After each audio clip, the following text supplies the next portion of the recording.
este correspondiente al 10 de diciembre de 2018.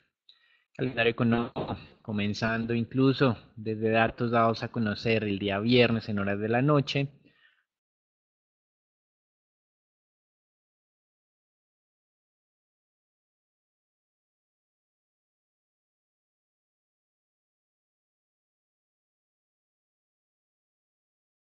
El 16% para las exportaciones, 21% para las importaciones. En esta ocasión pues se moderó un poco, 5% exportaciones, 3% importaciones. Con respecto a eso, la balanza comercial china aumentó ese superávit a 44.7 billones de dólares desde los 34 billones de dólares. El superávit comercial chino había venido reduciéndose en términos generales, pero frente a los Estados Unidos la situación es diametralmente opuesta. Entrando en materia, si ustedes observan, estamos viendo acá dos fuentes diferentes de información de esa balanza comercial de China contra Estados Unidos. La línea amarilla es la fuente, pues es el gobierno chino mostrando una superávit comercial de 35.6 billones de dólares frente a Estados Unidos de ese total de los 44.7 billones. Es decir, 3 de cada 4 dólares de superávit comercial que tiene China lo tiene directamente con los Estados Unidos. Es decir, en términos generales, China tiene una balanza relativamente balanceada frente al resto del mundo y frente a Estados Unidos pues es su gran superávit comercial. Con respecto a las cifras que entregan las autoridades en los Estados Unidos, ese superávit es aún mayor, aunque no cuentan con cifras del mes de noviembre como lo referenciamos actualmente. Sí tiene cifras a octubre y este superávit comercial chino frente a Estados Unidos, de acuerdo al Departamento de Comercio estadounidense, es de 43 billones de dólares. También, pues en temas comerciales, tuvimos algunos datos en Japón el mismo día viernes con una cuenta corriente que estuvo en línea con lo esperado por el mercado y un déficit de la balanza comercial. Con respecto a otros indicadores que se tienen para la jornada, están cifras también comerciales ya que se van a conocer esta madrugada de Alemania, donde el superávit alemán también se aumentó o está por encima de lo que el mercado había anticipado en 18.3 billones frente a unos 17.1 billones que el mercado había anunciado o esperado, más bien pronosticado. Con respecto a esto, se dio un mayor crecimiento de las importaciones y de las exportaciones correspondientes al mes de octubre. Reino Unido también dio a conocer cifras de balanza comercial donde su déficit fue más del doble de lo anticipado, 3.3 billones de libras esterlinas de déficit frente a una expectativa de 1.3 billones. La producción industrial en el Reino Unido en el mes de octubre se contrajo 0.8%, el mercado esperaba estabilidad, dos malos datos entonces para el Reino Unido, a lo cual hay que sumarle una información que tenemos sobre la votación del día de mañana del Brexit. En zona euro se dio a conocer cifras de confianza de los inversionistas correspondientes al mes de diciembre con una lectura negativa, es decir, en general tenemos unos datos o unos indicadores económicos débiles en el mundo en la apertura del día de hoy. Nos quedan algunas declaraciones de miembros del Banco Central Europeo en lo que resta de la jornada y no tenemos ningún evento relevante adicional en los Estados Unidos. Con respecto a los anuncios puntuales que hemos identificado como relevantes, pues además de estos indicadores comerciales de China, tenemos unos indicadores de inflación al consumidor, la cual se desaceleró más de lo esperado, del 2.5 al 2.2%, el mercado esperaba 2.4%. Este indicador de inflación de 2.2%, digamos que es el más bajo de los últimos 2 años, y también tuvimos indicadores de la inflación al productor que también, pues al igual que la inflación al consumidor, muestra una tendencia bajista. En cierta medida, esto ha sido motivo de preocupación de varios inversionistas que lo ven como una señal más de debilitamiento económico. En el tema comercial, el gobierno chino ya se quejó oficialmente ante las autoridades canadienses y por supuesto ante el embajador de Estados Unidos en Beijing por esta solicitud de extradición de la vicepresidenta financiera de Huawei.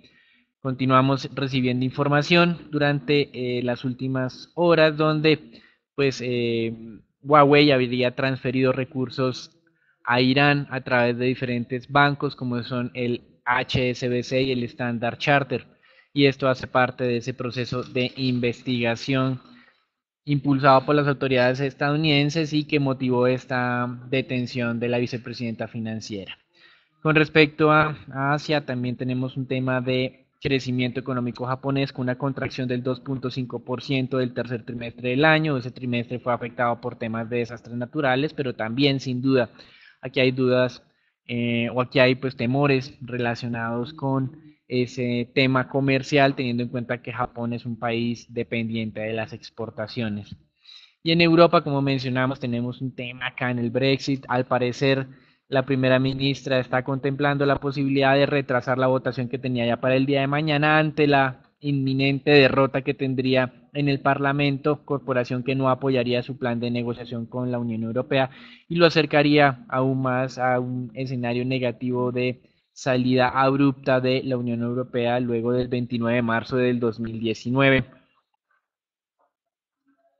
Para algunos observadores, esta situación crítica podría incluso hacer reversar el proceso del Brexit del Reino Unido de la Unión Europea, lo cual está refrendado por ya el concepto oficial del máximo tribunal europeo de que el Reino Unido podría tomar esta decisión de manera unilateral y sin el aval por parte de sus socios europeos.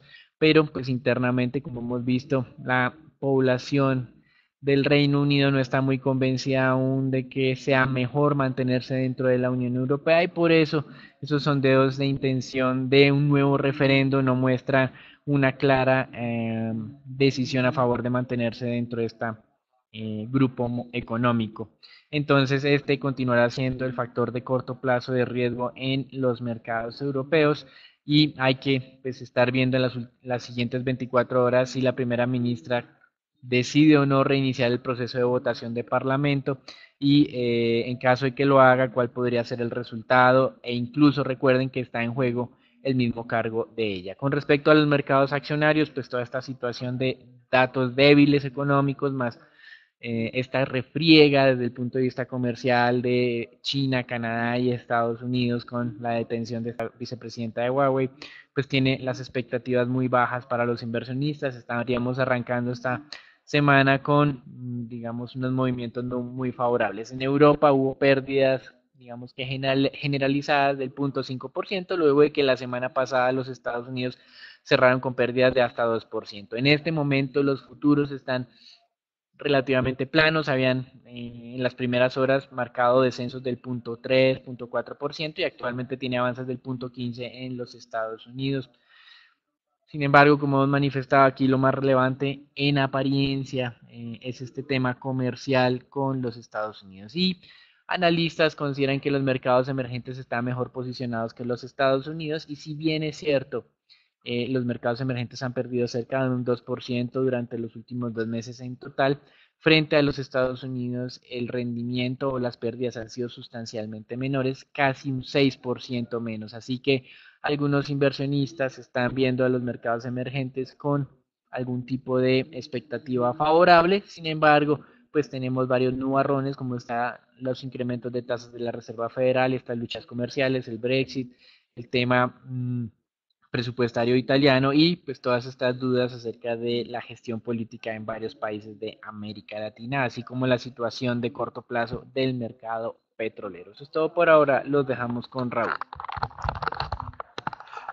Buenos días. En cuanto al comportamiento del mercado accionario norteamericano en la jornada del día viernes, el índice S&P se desvalorizó fuertemente, como se puede ver, como lo registra el indicador técnico, según la bola roja, la bola rosada, se puede ver que la tendencia que lidera sobre el índice es bajista, principalmente, como ya lo mencionaba anteriormente, ante mayores presiones comerciales entre Estados Unidos y China y un menor optimismo en cuanto a que la Fed pueda mantener la tasa de interés o, bueno, reducir el ritmo de subidas de tasa de interés sobre el mercado. El día de hoy los futuros amanecen en terreno negativo, principalmente, como Daniel lo mencionaba anteriormente, bueno, ya corrigieron, están estables. Eh, Luego que el mercado ve cada vez más difícil un acuerdo comercial entre Estados Unidos y China. Por otra parte, el mercado se mantiene atento ante la posibilidad de Amazon de de adquirir Target para poder competir directamente con Walmart en cuanto en el mercado de retail norteamericano. Y finalmente Uber el día viernes siguió los pasos de Lyft, de su competencia, y presentó los documentos ante la SEC para realizar una IPO, es decir, una emisión de acciones. Estaremos viendo eh, los plazos y a qué precios se da según la banca de inversión electa, que al parecer puede ser Morgan Stanley. Por parte del mercado de divisas podemos ver dólar fortaleciéndose en la jornada del día de hoy, excepto, bueno, relevante contra el euro, principalmente en contra de la libra esterlina, como Daniel lo mencionaba anteriormente. Hay nerviosismo en cuanto a la posibilidad de que se apruebe ese Brexit, donde la Unión Europea vuelve a reiterar que no va a cambiar las condiciones acordadas y que la única solución que busca May es aplazar el tiempo para buscar a llegar a un acuerdo con el Parlamento británico.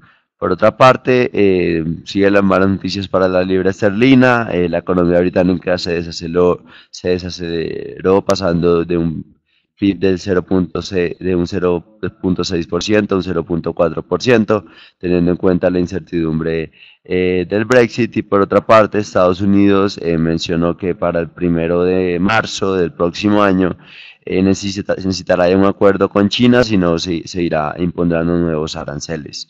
Los dejo con el mercado petrolero con Daniel.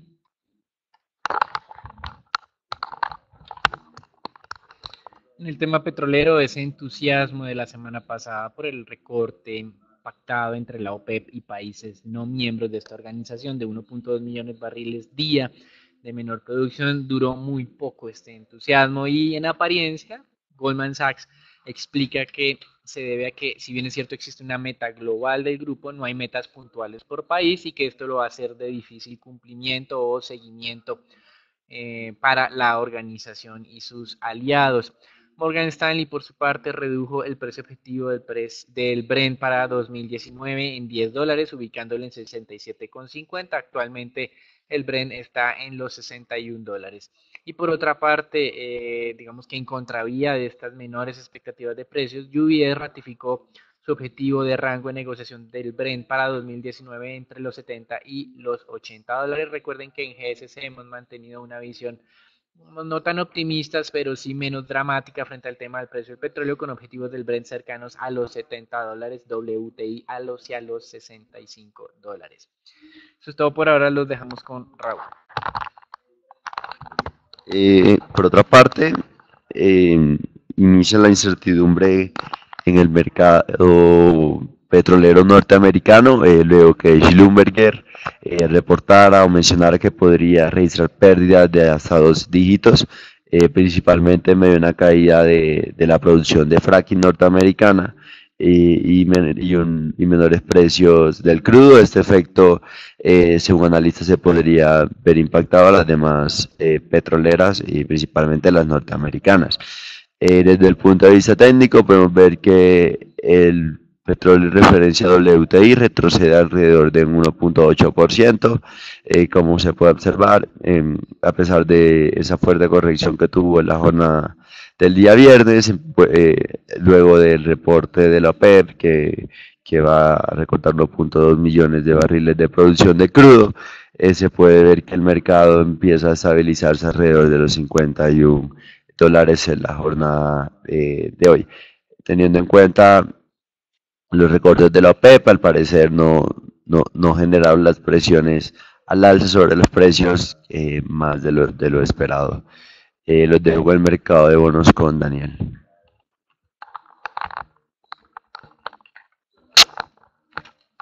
El mercado bueno sigue con esas tasas de negociación tan bajas de la parte larga de la curva de los tesoros de Estados Unidos, tasas del 2.85, 2.86 en la jornada de hoy, muy parecido a lo que se registró durante las últimas dos jornadas. Con respecto a esto, el economista en jefe de Goldman Sachs considera que la probabilidad de un incremento de tasa en marzo del 2019 es incluso inferior al 50%.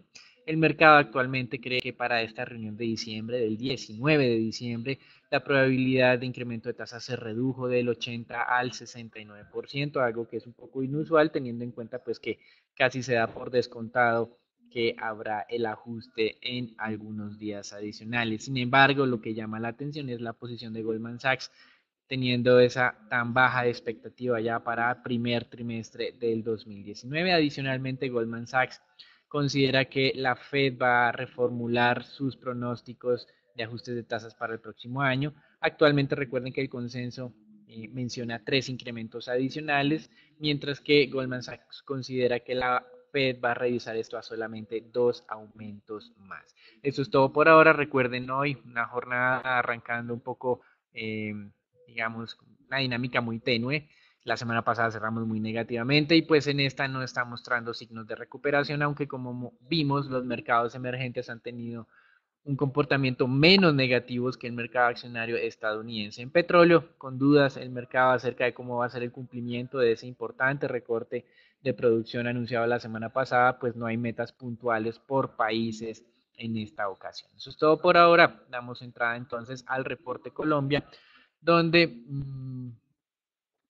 el Ministerio de Hacienda el día viernes publicó los flujos de inversionistas institucionales en deuda pública colombiana, donde observamos un incremento de las compras por parte de extranjeros de casi 800.000 millones de pesos, mientras las AFP se mantuvieron estables durante el mes. En noviembre, el saldo de la deuda pública colombiana se redujo en cerca de 2.2 billones, por lo tanto, digamos que esta tendencia internacional de ver a los mercados emergentes con algo de escepticismo, pero haciendo inversiones en los mismos, se replicó también en el mercado de deuda pública colombiano. Eso es todo por ahora, los dejamos con Raúl. En cuanto al comportamiento del mercado accionario colombiano, en la jornada del día de ayer, el índice Colcap retrocedió levemente a pesar de ese repunte de los precios del crudo, cerrando sobre los 1.382 puntos,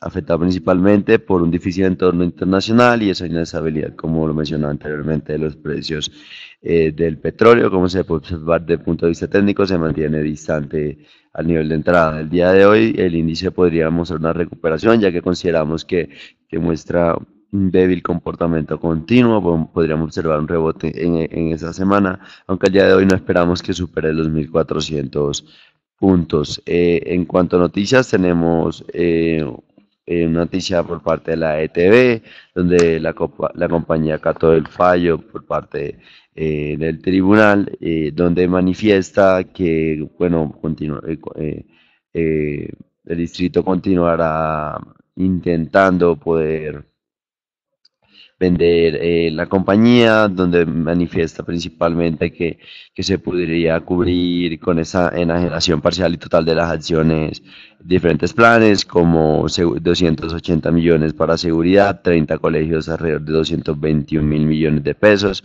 4 hospitales esperados por 1.3 billones, capitalización de Capital Salud y 8 jardines públicos, megacentros, entre otros. Es decir, para el distrito sigue siendo necesario la venta total o parcial de la compañía para poder cubrir con esos proyectos esperados y estipulados.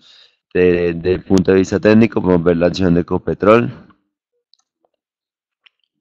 la cual no mostró variaciones en cuanto a cierre, volvió a respetar muy bien los 3.100 pesos.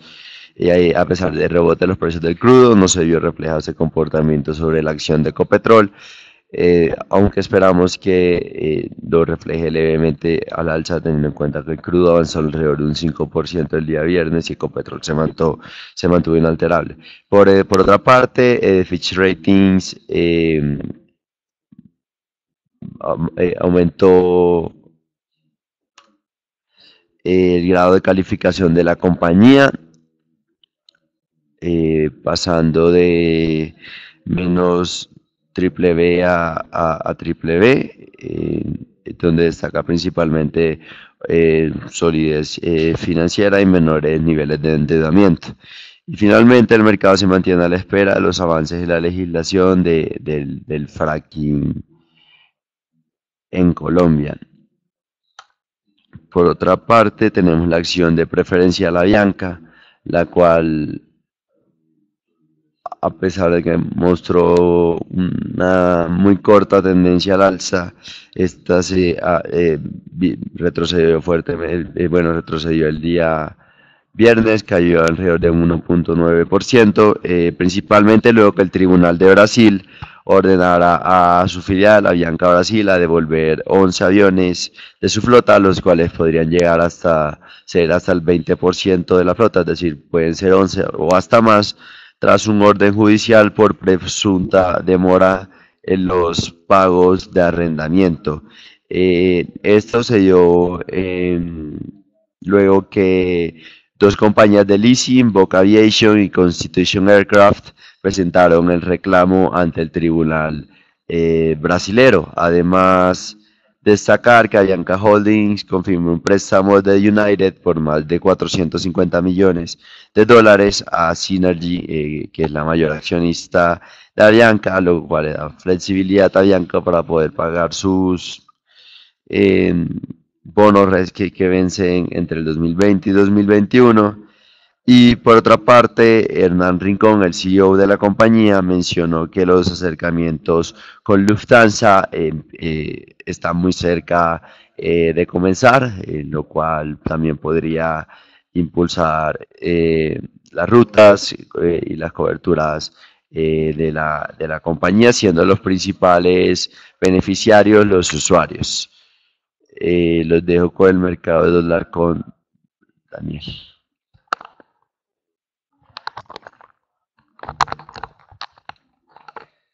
El dólar tuvo la semana pasada un descenso en el mercado colombiano de la mano pues de esa expectativa de recorte de producción de la OPEP. El día de hoy, ante estas dudas sobre el cumplimiento de la misma, teniendo en cuenta lo que mencionábamos, la falta de metas por país de manera puntual, hay algo de retroceso en esa dinámica o en ese fortalecimiento del peso frente al dólar. Debido a esto, hoy tenemos incrementos del valor del dólar en cerca de 15 pesos frente al cierre del día viernes, con objetivos al alza muy cerca pues, de esas bandas que tenemos graficadas. El primer nivel hacia los 3.170, 3.175 y el siguiente nivel más cerca del 3.200. Digamos que hay una zona del 195 al 205 como posible zona de congestión. Eh, digamos que de corto plazo continuamos con estas dudas, sin embargo de mediano plazo, pues eventualmente la recuperación del precio del petróleo, teniendo en cuenta que las señales de mercado abogarían por una menor producción de esquisto y por otro lado la expectativa de que la Fed no incremente tanto la tasa de interés podría dar movimientos un poco más robustos de descenso del valor del dólar frente a todas las monedas e incluso frente al peso colombiano. Recuerden que a la baja el nivel o la zona objetivo estaría entre los 3.150 y los 3.130 pesos. Con respecto a los test, no ha sucedido mayor cosa durante las últimas 2 o 3 jornadas de negociación, luego de haber cumplido el objetivo del 6.25-6.30. De hecho, pues ha estado oscilando en este rango esperado para las próximas jornadas. Creemos que es posible tener algo de sobre reacción a la baja del mercado de deuda pública. En apariencia, este descenso de las tasas de los tesoros a nuevos mínimos recientes podría de alguna manera generar el espacio para estas valorizaciones. Sin embargo, recuerden lo que hemos mencionado del ciclo alcista moderado que tenemos para el próximo año con respecto al Banco de la República, con 3 incrementos de tasas que comenzarían a partir del mes de junio. Ese entorno supondría pues presiones alcistas también en la deuda pública colombiana y por eso creemos que estos movimientos que estamos viendo actualmente no tendrían demasiada convicción a la baja. Hasta aquí el reporte diario. GSC, agradecemos su atención y como es usual les recomendamos que continúen siguiéndonos a través de las redes sociales.